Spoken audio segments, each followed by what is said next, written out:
Well, good afternoon, and thank you for joining us today on the Dairy Signal. We're going to be jumping into a market update momentarily, as we know there is a lot going on in the world around us, especially the last few days. And Ben's going to join us here and help us kind of break down what we really need to be thinking about and focusing on in terms of agriculture and dairy specifically. But with all of that being said, I am just going to get right to the meat and potatoes and toss it over to Ben to get us started here this afternoon. So, Ben, what are we in for? Oh, yeah, thanks for it's always a pleasure to be here. And yeah, we do have lots of things to do. So thanks for the intro. And we'll kind of jump right into it. And I think the message is that lots of things are happening. And to know precisely what happens in financial markets or the health of the economy over the next week or 12 months, kind of impossible to do. I mean, we're embarking on an experiment. I don't think any country's ever uh, put tariffs on this many countries and this high. And so what happens is really no template. But I do think there's some kind of big picture issues here. We'll just kind of focus on the main things that we think are going to drive feed and dairy markets over the next several quarters or in calendar year 2025.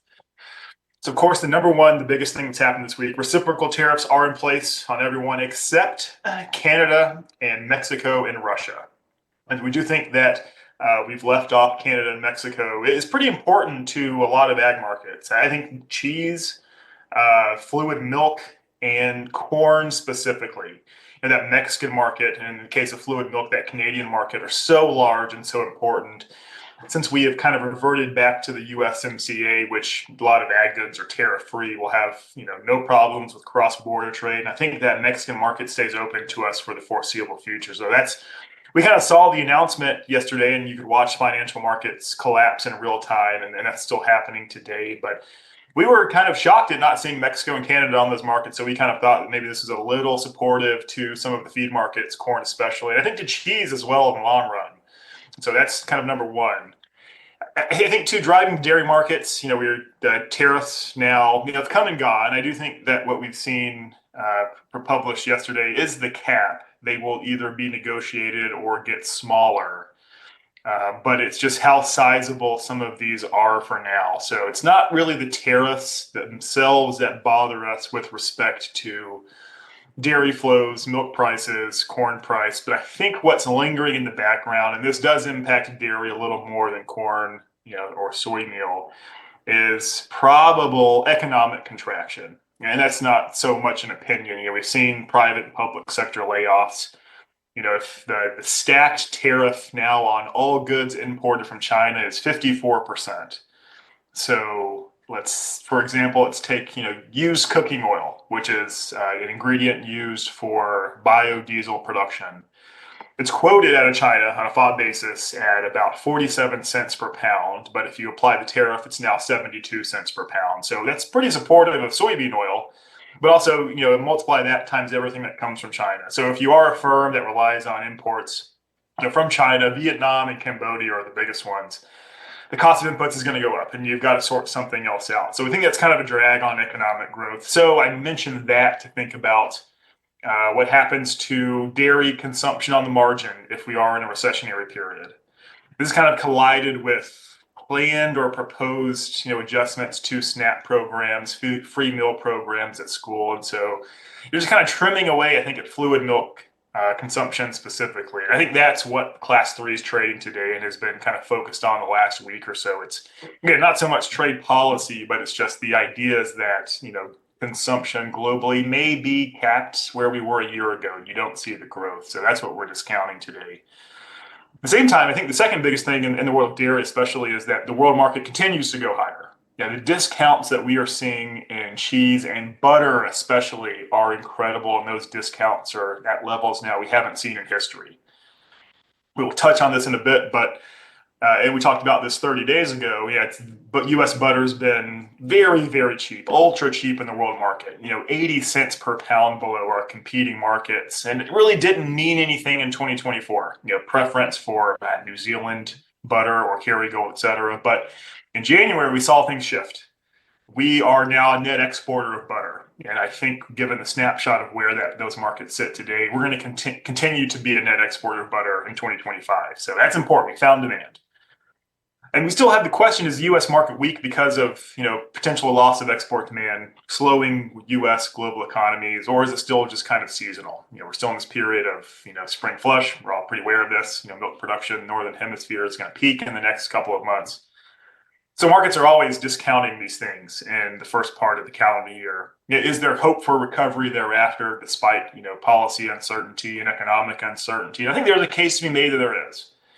What's different now and maybe 3 or 4 months ago is that we should not, as an industry, wait to hedge forward milk production. I would not hold my breath for $22 class 3 milk, but can we see 19.5 or 20?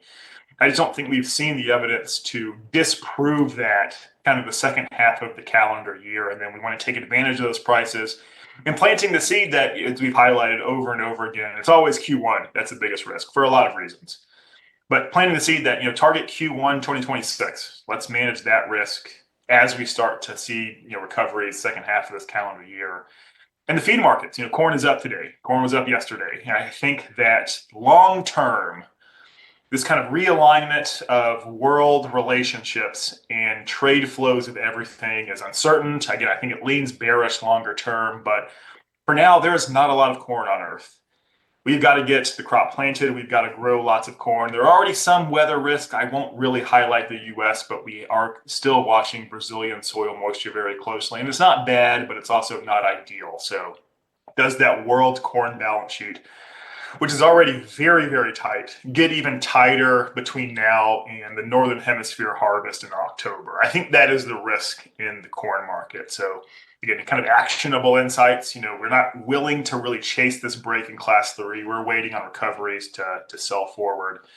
And in corn, I think breaks do provide you an opportunity to get what you need, at least between now and the middle part of summer. I think the risk is that weather is not perfect and markets at premium despite tariffs, et cetera. So here's where we are today. The national average cash milk price still has this pretty substantial premium to the class 3 market. And we've seen that really the last 24 months. It is still about $3 a hundredweight. 23 was pretty widespread, all the major producing states, Wisconsin included. So I think that probably continues. I think we'll see, 22, maybe 23 for the month of March when that's out. Forward risk is what we'll spend the rest of this time talking about. But again, it doesn't seem like cash markets anywhere are quite discounting this potential for oversupply. And I still think we're kind of a ways away from that. It's kind of like corn. We understand the issues with changing trade flows, tariffs, raising the cost, maybe demand slows. But there's another half of this. We still have to produce lots of milk. We need to see growth in the U.S., and we especially need to see growth outside the U.S., where things are starting to contract. So there is an argument to be made for prices where they are today, potential demand destruction. That makes perfect sense. But at the same time, I think the bull argument is that we have not seen any growth worldwide milk output for 4 years now. I did not think that the February milk report was compelling enough to me to suggest that this will be the year we break that cycle in the U.S. It's possible. But so far, I think the USDA's forecast for 2025 milk production is about right. No growth for a 4th consecutive year. So that kind of lingers in the background.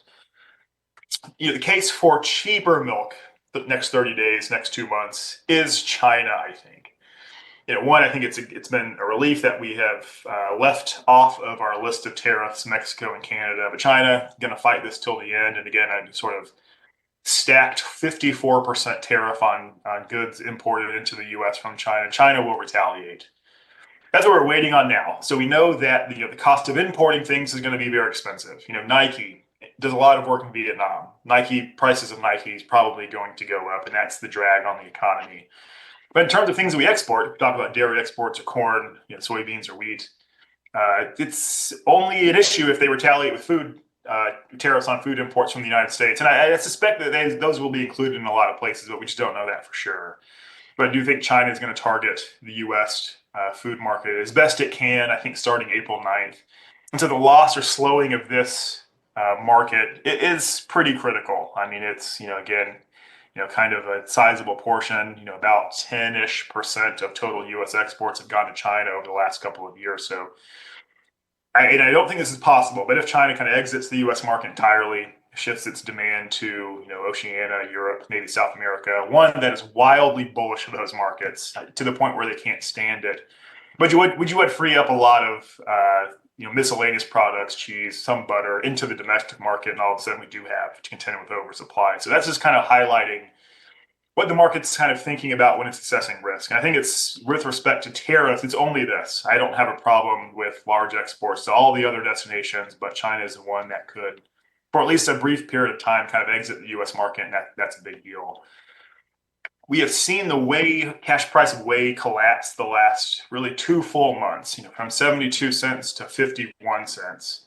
It is somewhat seasonal in nature, and when you're at a high price, you need kind of fresh bullish fuel almost every day. But anecdotally, we have heard and pretty well-sourced reports that starting in March, China was looking at the European market, the German market specifically, instead of the US market to import whey. Now, I don't know if this is all kind of part and parcel of that, but for whatever reason, the whey market shed a lot of premium because it feels more comfortable with existing inventories. So there is evidence to support maybe kind of a slowing export program to China, and that's a big deal. And I think that's what's, in addition to, seasonally rising Northern Hemisphere milk production has weighed on the US market. And we know that China's been out of the non-fat dry market for a long time. And I don't think this is really tension related, but it's just more their own economic struggles, low birth rates, et cetera. But they didn't really improve in the month of February.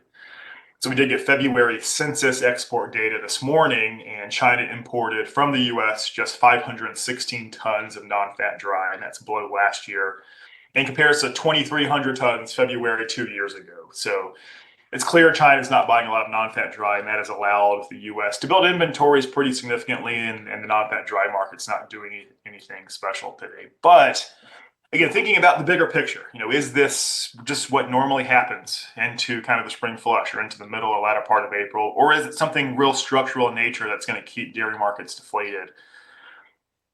Otherwise, at least through the end of February, there hasn't been much in the way of shakeups in terms of trade flows. So if you look at US whey exports to China, again, through the end of February, they're pretty good. In fact, cumulative exports are the largest on record.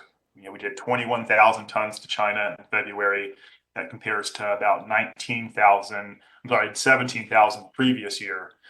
Total U.S. dairy exports to China did fall a little bit. 29,000 tons was 37,000 a year ago. 32,000 a year ago, but still not terribly remarkable. I mean, Chinese demand for U.S. dairy throughout the last 2 or 3 years has been pretty sizable. I mean, it ebbs and flows. We'd like them to import as much as possible, but it doesn't seem like this is yet ringing alarm bells when thinking about China exiting the market in total. So just wanted to communicate that with what we know today, on a factual basis, China is still in the market for U.S. dairy. So if that's the case, we still need to produce lots of milk. Exports as a whole from the dairy sector from the U.S. are pretty good. I mean, not like they were last year or the year before that. Those are very special years. But on the margin, I think we are kind of building our share of world trade in the dairy space. And so we don't see the compelling evidence to suggest we're going to have too much milk, cheese, and butter 3, 5, and 6 months from now. The second thing, though, that we're, I think, really concerned with in terms of economic growth, trade flows, and this is less concrete. This is just a proposal. There was really no timeline for this or any details published. And the ag community has reacted pretty negatively and angrily to this proposal in hearings the last couple of weeks. But there was a proposed surcharge of $1.5 million on Chinese-made vessels at U.S. ports of call. And so if you take a step back, China has about 52% of total ocean-going vessels transporting cargo today. And of course, part of the reason, the logic here is that China has been allowed to produce too many boats via subsidies, et cetera, and we've lost a lot of market share. We have very few ocean-going vessels that have been built in the U.S. today. But short term, this $1.5 million surcharge at U.S. ports is going to be a big deal. So essentially, that's going to be prohibitive. And we're going to have to rearrange the way vessels move around the world if this is implemented. And people are going to be less willing to put Chinese-made vessels into U.S. ports. So we've got to find the 48%, get them here, and on balance, it's going to raise the cost of us exporting things like cheese, corn, wheat, soybeans. And so this is, I think, potentially equally or more disruptive to the tariffs. And this, again, nothing concrete here. It's just a proposal that's been talked about. Whether there are carve-outs for food, we don't know, but just wanted to highlight this lingers in the background, along with everything else. So thinking about the macro landscape, it is at best uncertain and possibly just negative when we think about future U.S. employment, wages, cost of producing, buying things. All this, I think, is going to be a drag on the economy, and thus we get to kind of fluid milk consumption. But again, here's where we are today. And so again, thinking about, well, do you sell class 3 today? Do you hedge the rest of 2025 at these prices? And I don't think that's a compelling yes today.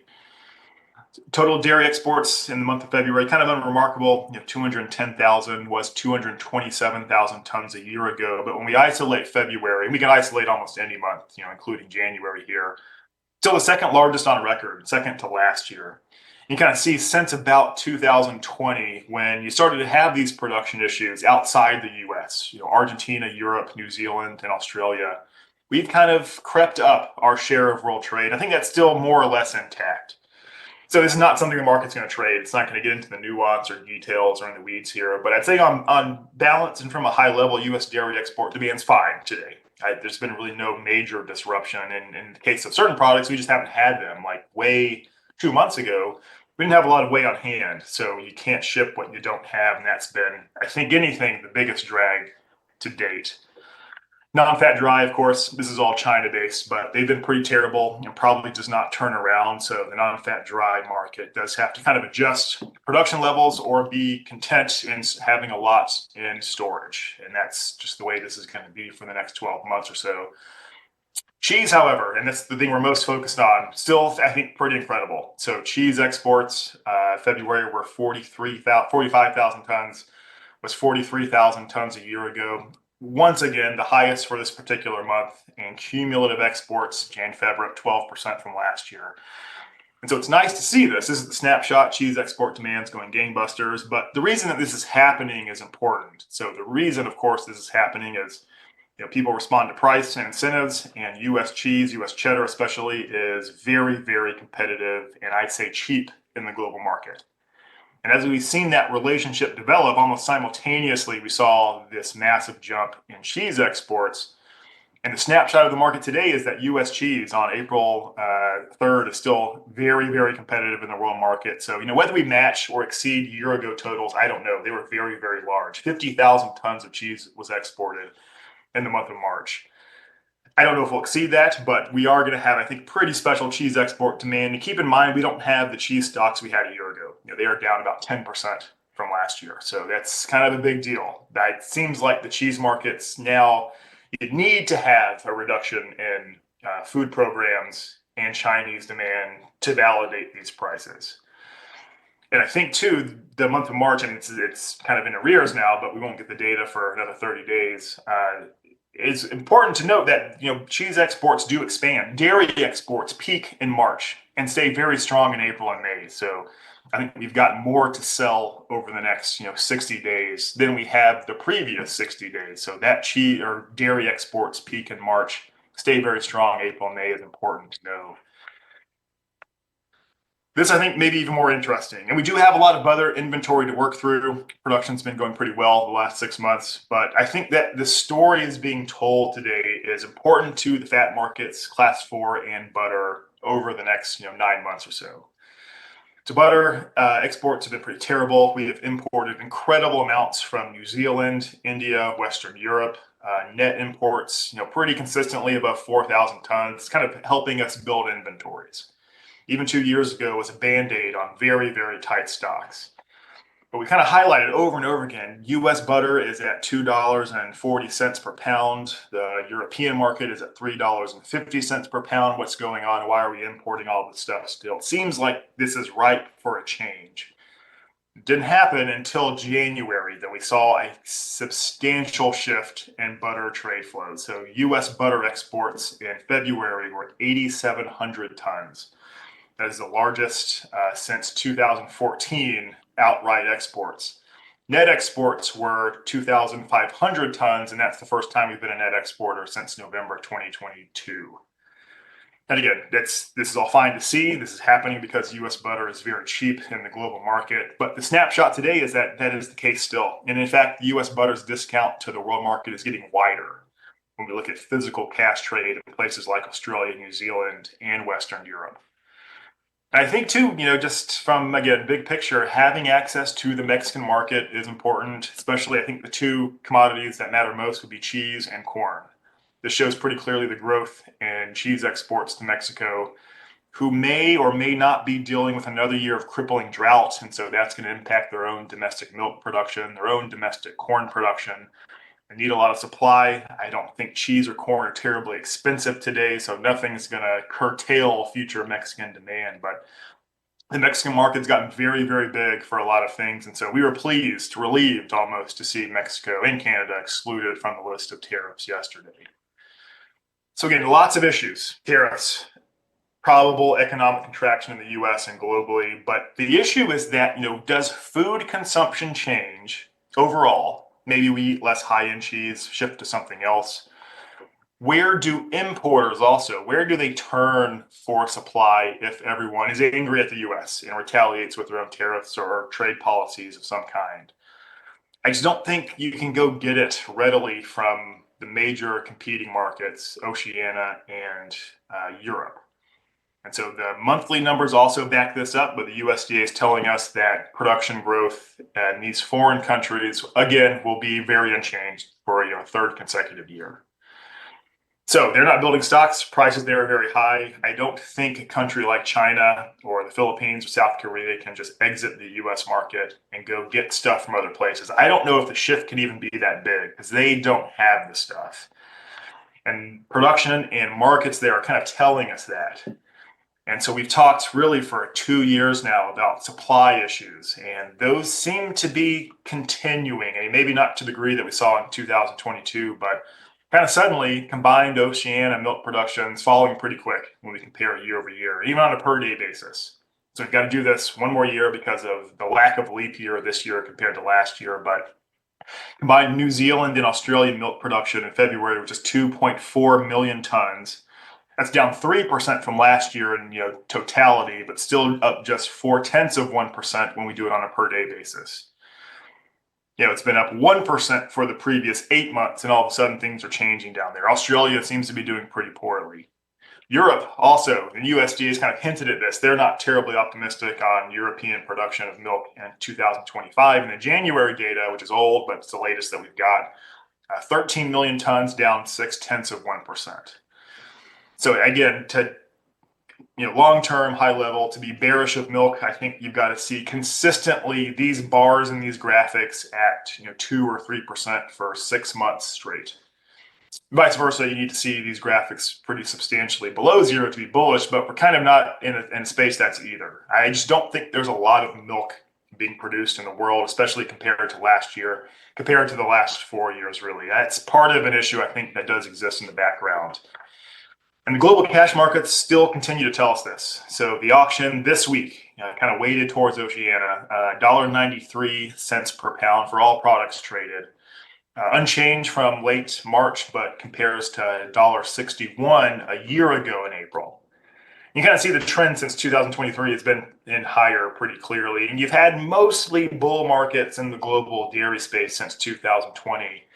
And kind of as a refresher, we won't show this time, but when we do look at the USDA's global stocks and stocks as a percent of consumption, it's not the same as using that analysis in something like corn or soybeans, but it has gotten very tight and pretty consistent, and it's been consecutive years, and that does align with this trend in the global dairy auction or global dairy cash prices. Also, to refresh your memory, the USDA for now in 2025 projects a further tightening of global butter and cheese markets. So what's to drive the global dairy market lower from here? I don't think there's much evidence to support that, especially if in places like New Zealand or France or Ireland, they only have potential to find demand because of tariff issues in the United States. So I think the global dairy market stays elevated, probably rises further, and it's just kind of acts as kind of a pulley on the U.S. market, I think, over the next 9 or 12 months. The auction's cheddar price this week was $2.28 per pound. That's up 2 cents from late March. The auction's butter price was $3.45 per pound. It's down 3 cents from late March, but the US yesterday was $2.34. So none of this has to make the price of milk go up in the US in a given week or a month, but I did want to communicate that the world dairy price is very, very high. It has been going up, not going down like the markets in Chicago and the cash markets in the United States. So this is what this looks like. And this is now, even in butter, explaining the flow of dairy in the world. And so US, the pretty wide discrepancy. They've been moving in opposite directions when we look at the global butter market. EU butter last week was $3.75 per pound. Oceania physical market was $3.42 per pound. So the US discount's getting very, very wide. And we're exporting lots now. So look at this discrepancy the last 2 months fully explains what's happened in terms of butter trade flows and why the U.S. is again a net exporter of butter. EU cheese last Friday, $2.31 per pound. Oceania, $2.26 per pound. And U.S. blocks, according to USDA sales report, $1.75. Maybe we've got more cheese than we think, but I do think the cheese market today at these prices and at these discounts, we're going to find really, really sizable exports April, May, and June. Those trades are just being executed now. When we kind of look at the premiums and discounts, this is what that looks like. So the discount of U.S. cheese to competing markets offsets something like a 10 or 12% retaliatory tariff by itself. Thinking about neighboring markets especially, or South Korea, if they retaliate with a 10% tariff, still cheese from the US probably works in better than cheese from Europe or even New Zealand. It's the butter discount that's gotten very, very special or absurd, depending on how you look at it. So, US butter is up to like $1.40 below the European market and about $1 below the New Zealand market. But that's where we are today. I think the last couple of months explains why we've been a net exporter of butter. I just suspect very simply, elementary school arithmetic, we're going to continue to be a net exporter of butter. So that does kind of place on the margin a heavier burden on production levels. Going to challenge the building of stocks the next couple of months. So what's the story in butter to the downside at $2.35? I think we're going to be finding ample demand. As of January, at least, it's the best we can do based on the release of data. Domestic consumption was also very, very solid. Record total butter disappearance. So that's, I think, important to acknowledge. We know that stocks of butter build into June. We know they collapse thereafter. What is the rate of that decline going to be? At these prices, I think it'll be pretty swift. And there's a lot of talk about U.S. milk production in February on a per day basis, up 1%. Outright down 2.5%. And so it's important. I mean, this is the second consecutive month. It's only been very intermittent when we've seen growth in U.S. milk production. Still having yield issues in California, of course, but we added a lot of cows to the cow herd. I just don't know if it's compelling enough. I think talking to a lot of people in the industry on the West Coast, I mean, most likely we're not going to solve those milk yield issues until maybe early part of summer, middle part of summer, if then. California is going to continue to struggle.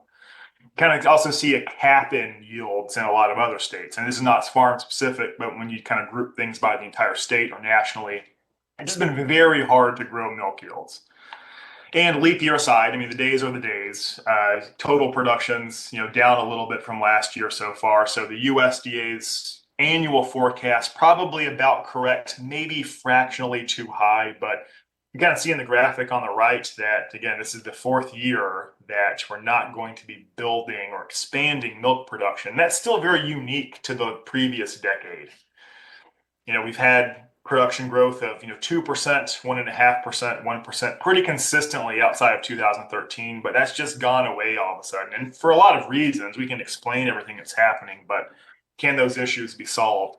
What does Mother Nature give us this summer in terms of weather patterns? It's already been very, very chaotic. You can't say whether it will be good or bad for pastures or feed production, but to say that there's no weather risk, even in milk production, I think is kind of foolish at this date. We've already seen high temperatures in Texas in the 90s in the month of March. Does that foreshadow more heat this summer? We'll just have to play that by ear.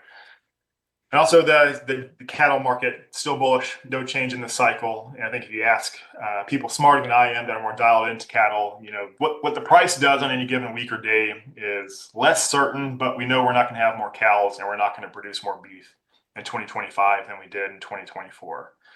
Cash market's also reflecting this. Select cutouts, $313 a hundredweight last week. There was kind of a modest trend. This makes sense. People tend to barbecue more when the weather is nice. So beef prices tend to go up between now and June or July. that most likely happens this year. I don't think we're going to have a lot of heifer retention for another year. I think the building of cow herds recently has been just kind of fewer or lesser cull rate, but in terms of actually providing the structure to build U.S. cow numbers, dairy and beef this calendar year, probably not there. So it's going to be challenging to grow U.S. milk production if you've got kind of avian flu still on the West Coast, don't have the cows you need. That's something that also lingers in the background. So the question still is whether this is rooted structurally in forecasts for economic contraction coming true. And we can't dismiss that. I do think it's going to be tough to grow a lot of economies based on, people working wages, et cetera. Or if this is just kind of part and parcel of a normal dairy market. Maybe it's a mix of the two. So the USDA and their March WASDE, of course, lowered the price of cash milk. Prices to date, something they always do. You couldn't see what happened in Chicago and keep your price forecast unchanged, of course. We've talked here a lot about seasonal trends, whether it's, the building of stocks and butter, it happens every single year. Whether it's kind of milk production levels, they always go up in spring. And so generally speaking, Q1 and really into April is kind of a bad time of year for dairy markets, always, almost. Is that kind of built into some of these USDA cash prices? So the question we asked is, does the USDA, at least in their March and April WASDE reports, kind of misrepresent the long-term forecast just because they have to watch, the Board of Trade as well? And the answer is kind of yes. I mean, they do tend to underestimate the cash price of milk in their March report and their April report as well, and sometimes way up to $2 a hundredweight. So I think that it's still kind of up in the air whether there is not hope for a normal seasonal recovery in value. And like corn, I think that there is. You got to produce more milk. I think if that happens, then the market probably stays fairly deflated into autumn or so. But if we're still stuck with no growth in milk production annually, I think kind of a normal recovery occurs after maybe April, early May. Now, the recovery is not going to be what it was last year or the year before that, but I do think you've got upside of, $1 per hundredweight in class 3 and cash milk, probably going to be somewhere around 2020 or 22 for a national average. So anyway, we still have to collect this evidence. It's just hard to separate the two, whether it's structural in nature or whether it's just a normal kind of dairy market. And the other side of this is the feed markets, and we've hinted the last couple of signals that it really is a blank canvas. We have guidance. We can put forward balance sheets together that will not be precise, but kind of get you in the ballpark, and you have an idea of whether the probability is weighted towards building corn stocks or soybean stocks or not. I think almost every category today is up in the air in things like corn, soybeans, and wheat. Soybean meal less so, but we wanted to prepare everyone here for probably a very wide swinging feed market until we know what we've got in terms of Northern Hemisphere supplies. That won't happen until even market perception at best July 20th. So we're months away from that happening. I think it's one of the arguments against some kind of new ultra bear cycle in feed markets is just that markets today aren't expensive. The bear market's been robust, but I think it's mostly happened already. So these are monthly prices of soybean meal and corn. The red line just kind of demarcates where we exist today in the markets. So soybean meal down today, looks very weighty, but at the same time, it's done very little within a range of $285 to $310 per ton. That is what I think we can call kind of a historically low price. So is there a new story that drives soybean meal prices lower? And I think it's possible, but I think the downside's $10 per ton. It's no longer 50. Thinking about protein meal coverage, why not move into the middle part of summer or just wrap up the next several quarters? It's not expensive. Corn has a little bit of premium, but relative to the bull market of 2020 to 2023, and really compared to kind of recent highs prior to that, the decade 2013 to 2023, not a terribly remarkable price. I don't think corn is that expensive. So unless you grow big crops, I'm not sure exactly what the big picture bear argument is in corn today. Hay as well. We've been stuck at $153 a ton national average for all hay the last 2 months and just kind of stopped moving. And this is the lowest price, in many, many years. So I don't know if there's a story in hay unless weather is very good and, grass just thrives across the plains and Canada the summer, which could be the case. But I think until you get to that point, that we've got a larger surplus because of weather. We're probably stuck at these prices. So why not extend coverage in hay here? We've got no problem with that whatsoever. Also, since our last call, we've had tariffs implemented. We've got proposal on vessel surcharges on Chinese-made boats. We've had stocks and seedings estimates from the USDA, which is a very anxiously awaited report. The USDA's survey-based first estimate of new crop acreage. We like to look at the total amount of farmed acres as well as, of course, the commodity-specific numbers. March 1st stocks were also published, and those we can never really get right because you can't know residual use. Often the market's off by hundreds of millions of bushels. And that number tells you how much has been used, not so much what left, but it's demand above or below market expectations or the USDA's forecast. We got both of those numbers, and for the first time in my career, the market got the stocks number exactly correct for corn, soybeans, and wheat. No surprises. The acreage number, 95.3 million acres, are intended to be planted this spring in the U.S.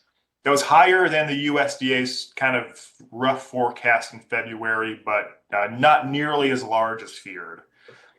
There were some whisper numbers going around, and I think this is just kind of the beehive mentality. People leapfrogging each other. First it was 96. Some people talking 97.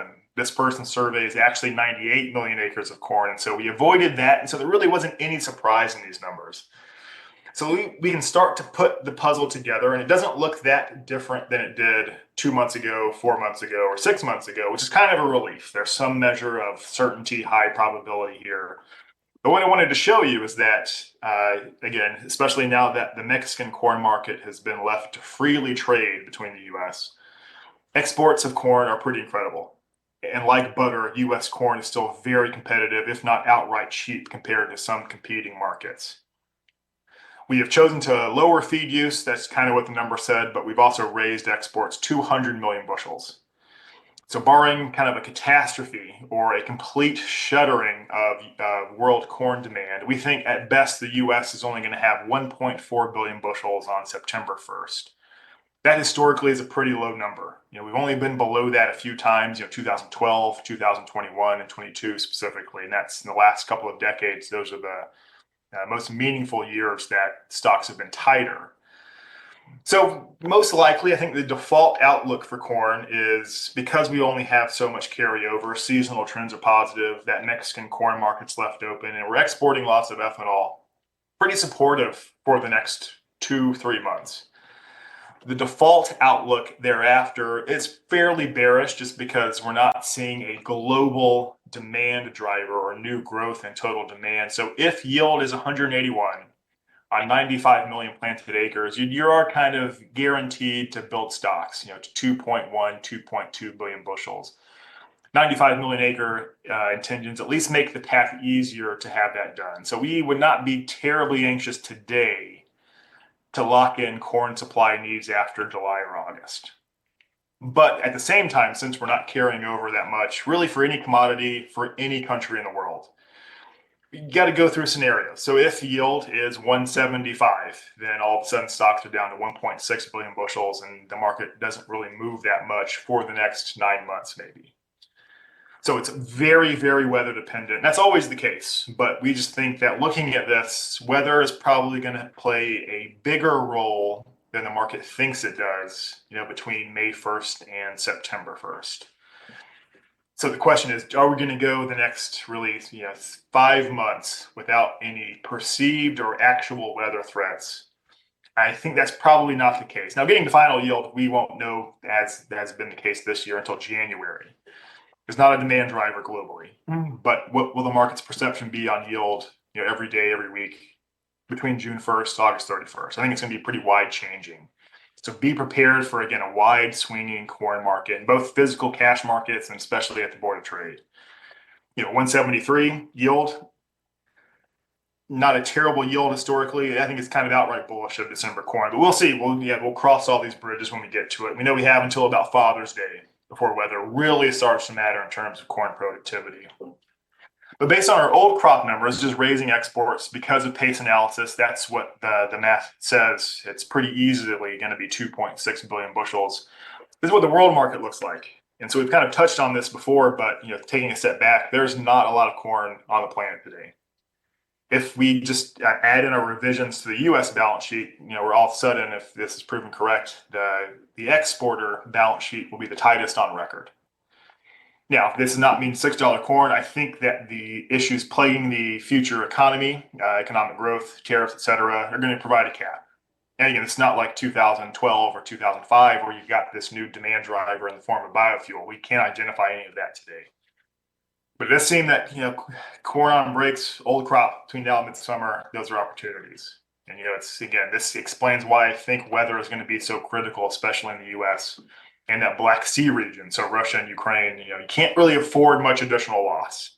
And so that's going to give us volatility in the corn market. And today, just plotting, the U.S. balance sheet and stocks as a percent of consumption, against price, does look like the market today is a little cheap. So it's not a precise price model, but you can kind of get in the ballpark, whether something's overvalued or undervalued. And the USDA's forecast, stocks to use 10%, we are closer to 9%. It's not unreasonable if we do avoid major trade issues that, July corn's at 5.20 at some point prior to expiration. So I think that's the risk here.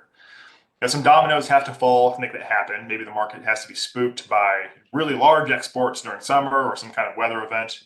But I don't think that the risk, the sort of quantifiable risk, is for much lower corn prices, at least until you get into the middle part of summer.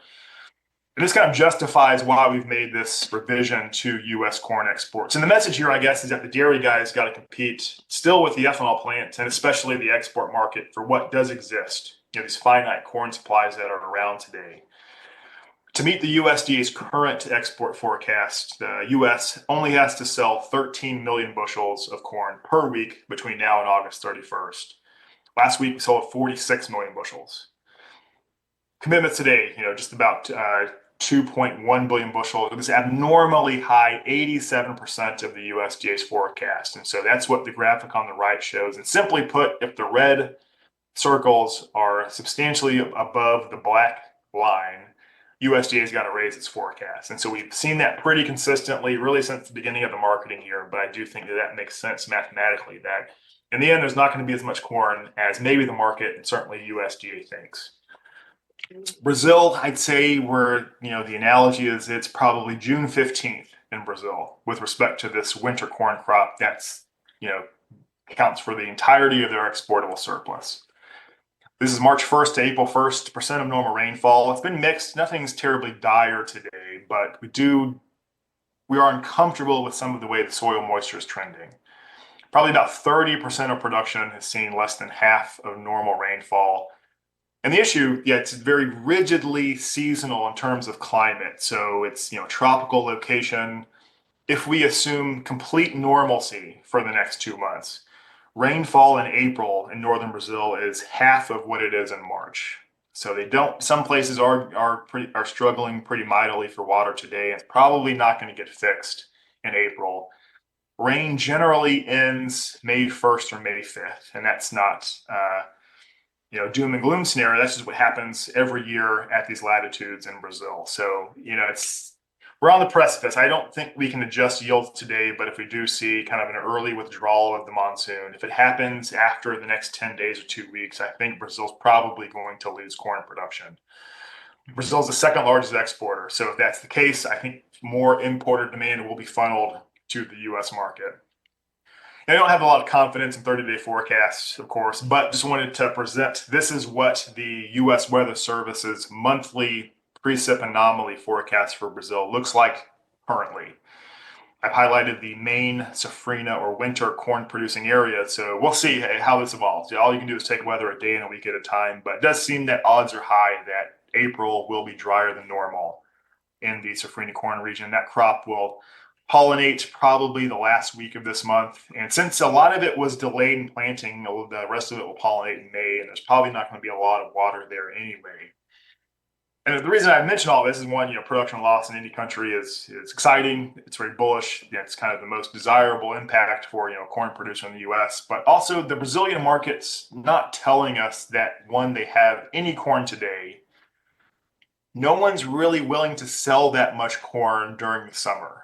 And so this is the sort of evolution of FOB premiums, or the basis that importers pay over or under the Board of Trade to book supply. The US is the cheapest for June, July, and August. The Brazilian market is about 30 cents above the US market.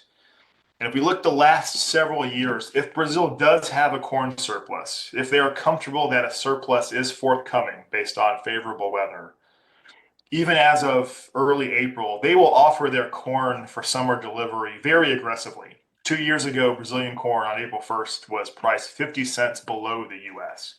And they exported a lot, and we lost market share.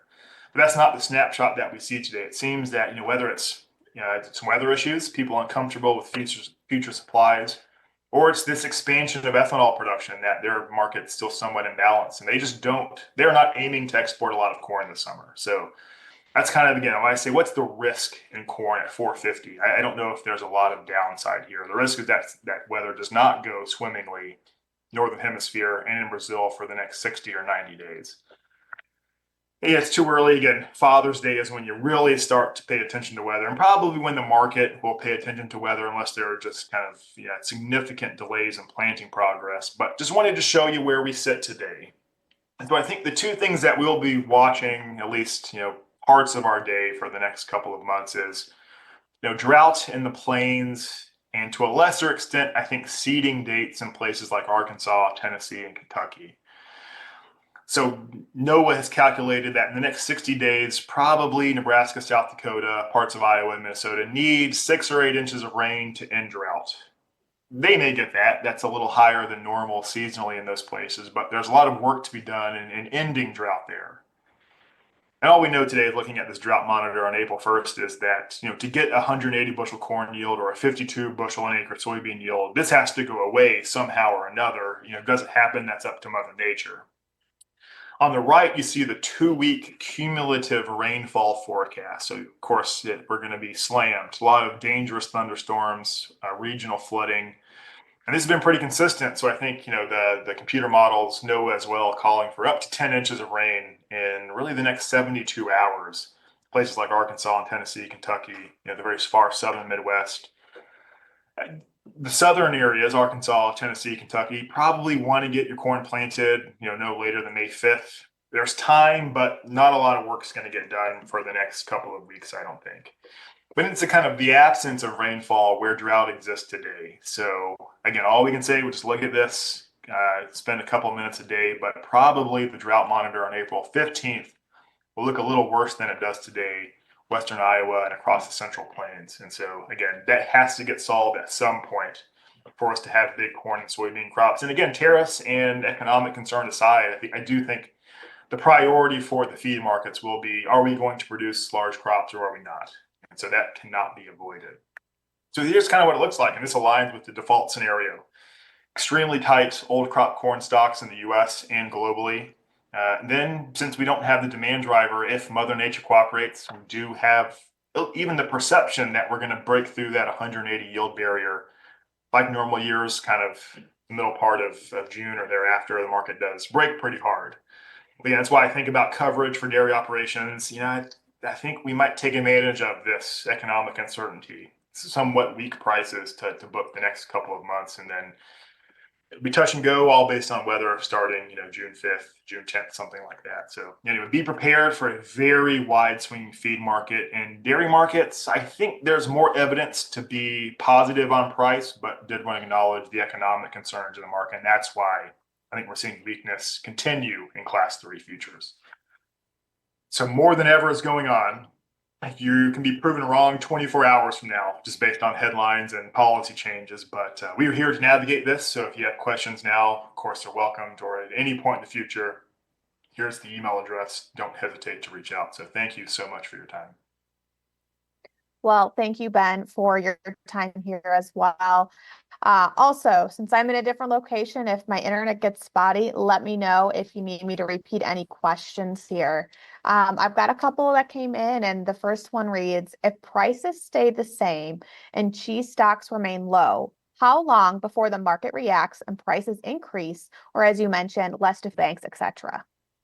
Yeah, I think it will be probably the second half of summer. And I say that the dairy markets, my opinion or my experience has been they're not very good at pricing forward risk, and that's okay. It's kind of a spot cash market, but it's when someone goes to reach for milk, wants to produce more cheese, and they can't. That is what kind of sparks the markets we've seen the last couple of years. And I'd say kind of middle part of summer onward, that's when we really start to see total cheese disappearance increase. So it's not going to be in April or in May, but thereafter, I think the world's just going to consume a lot more cheese. And even if it's sort of lower end varieties, we still have to kind of utilize processing capacity to the max this year to build stock. So I think that's prices stay the same, but demand's kind of stable at least. It's going to be middle of summer when people start to reach for things. It's not there, and that's what kind of sparks a 3 month period of adding premium to the price. Okay, thank you for that. Next one here reads, if other countries do look to retaliate against the US, will this open opportunity to other evolving dairy markets like India or not because of their internal challenges? Yeah, India is going to be tough. They support their farming community, kind of like China, to some extent like the US, pretty substantially. So I think the priority has been to make sure the farmer is paid in an effort to produce more things. The price of wheat in India today is still, I think, above $8, and it got to close to 10. But they didn't import. That would have solved all their problems, but I think they want to keep their farming community pretty robust. So that's the challenge, I think, getting into India. And as for other markets, I think the thing that we're looking out for now is, on paper, the tariffs that were published, and let's say there is retaliation, it looks pretty dire. I mean, we've targeted all but 3 countries. But I think we're hoping and we're going to be monitoring, starting the negotiation process. Not that countries break, but can we say Vietnam, who has an incredible tariff placed upon their goods now? Do they say something like we'll buy 10% more cheese or 5 million tons of corn, and bada bing, that thing is sorted. So we'll take this country by country. But to answer the question, I think it's going to be tough to find alternative markets just because tariffs are so wide reaching, and India specifically is just very protective of their own food production. So that's the big challenge there. Okay, thank you for that. And then the last question that I have for the moment, at least, it reads, last year you mentioned China needs to buy 650 bushels of soybean by the end of January. Did they hit that number? I think they did, yes. Soybean exports to now are pretty good. I think the USDA maybe even be a little bit too low. So I think they ultimately did. And then once they got there, they stopped completely. They have pushed their demand entirely to Brazil. For what it's worth, and it's kind of affects, these are all global markets now. China has bought a record amount of soybeans from Brazil since February 1st, to the point where it is stressing their logistical capacity, Brazil. And it's kind of lifted the global cash price of soybeans. So China did buy from the US, and they're buying a lot of soybeans today, just not from us. Okay. And as I mentioned, that is the last question I have for now. But if between, this week and the next couple of weeks, things can always change. And if you're watching with us, I just want to mention that we will be answering some of those questions that happened last month at Business Conference in terms of markets and geopolitics the next time on the Dairy Signal that we have more of a market update, if you will, so in a couple of weeks. So bring those questions and we'll be answering those as well. But I just wanted to throw that out there so people can get prepared, get those questions written down in the next few weeks and come prepared for that. But as always, Ben, I have to say it is a pleasure to have you on, especially as we critically think about our businesses and the opportunities and risk management decisions that we need to make sure that we're successful the next weeks, days, months ahead. So thank you so much for your time here as always. The pleasure was mine. Thank you for having me. I also want to say that if you are trying to figure out what's going on in the world of professional dairy producers, you can always head over to our website at pdpw.org to learn more. But for now, thank you for joining us here today, and we'll see you here next week on the Dairy Signal. Bye now.